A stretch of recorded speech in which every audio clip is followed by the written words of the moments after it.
Feliz cuarto domingo de Adviento, queridos hermanos y hermanas, con ustedes el Padre Arnaldo Ortiz Dominici. Estamos ya acercándonos a la Navidad del Señor. El próximo sábado será Nochebuena y el domingo será Navidad. Y en este domingo la Iglesia nos propone el nacimiento de Jesús, según San Mateo, desde la figura de San José, el anuncio a José. José para nada dudó de la fidelidad de su prometida, de María. Sencillamente, ante la grandeza de lo que estaba pasando, ante él reconocer su incapacidad ante el misterio, dice: me retiro, doy un paso atrás. Pero tan pronto el Señor se le aparece en sueños por medio del ángel, José responde con prontitud. José responde con una generosidad sin igual.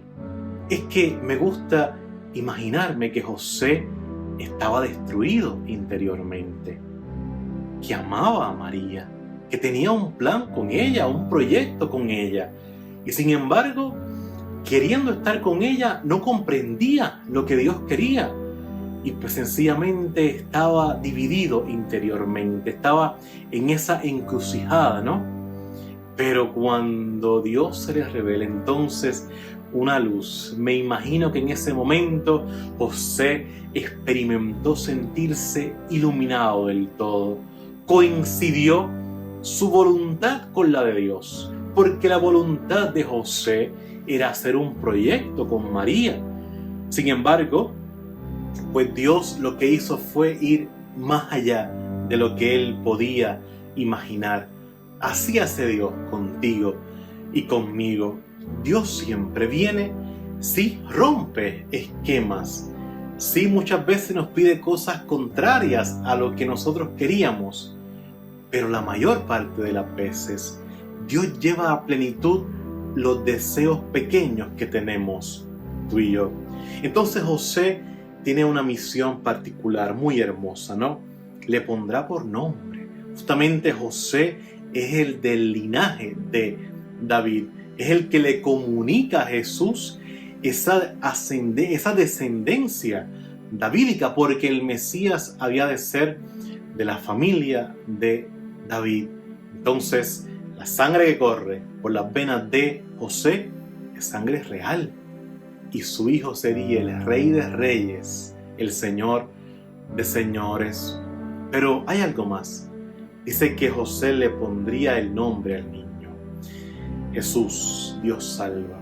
Y ese poner el nombre es un signo de autoridad, es un signo de que le pertenecía, de que de hecho era su hijo. Pero hay algo más. La misión del padre, del varón, es justamente comunicar al hijo no solamente la vida física, que en el caso de José no fue así, sino comunicar al hijo una confianza, una seguridad. El padre es el sostén, el padre es el que con fortaleza y a la vez con ternura motiva al hijo, invita al hijo a abrirse a la voluntad de Dios, a creer en sí mismo. Cuán importantes son los padres en nuestras vidas, cuán importantes los varones, los hombres en nuestra vida. En un mundo donde una ideología ha pervertido el auténtico combate por la igualdad de la mujer, por los derechos de la mujer, que es legítimo, que es bueno, pero hay un movimiento, y algunos en la iglesia le hacen juego, que lo que quieren finalmente es anular a la mujer. Porque si entonces comenzamos a decir que no hay padre y madre, sino progenitor 1 y 2, si cualquiera puede decir que es mujer, si cualquiera puede ser madre, entonces le restamos el valor a ser mujer, le restamos el valor a ser madre. Pero muchas veces, o de hecho ese movimiento viene como un ataque a la figura del hombre, del varón.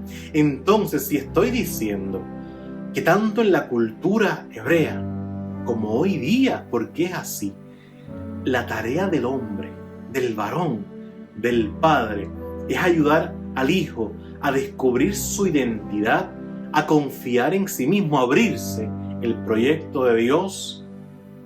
¿Cuánto tenemos que luchar nosotros por una defensa férrea de la figura del hombre, de la figura del varón? Ciertamente lo que hemos de hacer es presentarle a los hombres, a los varones, la figura eminente de San José, el grande patriarca del Nuevo Testamento, el esposo fiel, casto de María, el papá de Jesús. Enseñemos a nuestros varones a amar a la mujer como José ha amado a María. Fíjate que la ha amado sin poseerla, sin ningún tipo de relación física. La ha amado como ningún hombre ha amado a una esposa. José, que ha amado a Jesús como ningún hombre ha amado a su hijo. Lo ha amado totalmente, se ha entregado. José ha sido capaz de renunciar al proyecto que tenía con María para abrirse al proyecto de Dios, que no era otro sino ser el esposo de María y el papá de Jesús en la tierra. Contemplamos todos a San José como modelo de fe, de silencio, de oración, de confianza y de esa presencia discreta pero activa, de un amor fuerte y a la vez tierno. Encomendémonos a nuestro Padre José. Y bueno, les pido que hoy me encomienden que estoy cumpliendo 12 años de haber sido ordenado sacerdote. Les deseo un feliz domingo y desde ya una muy feliz y santa Navidad. Un abrazo y mi bendición.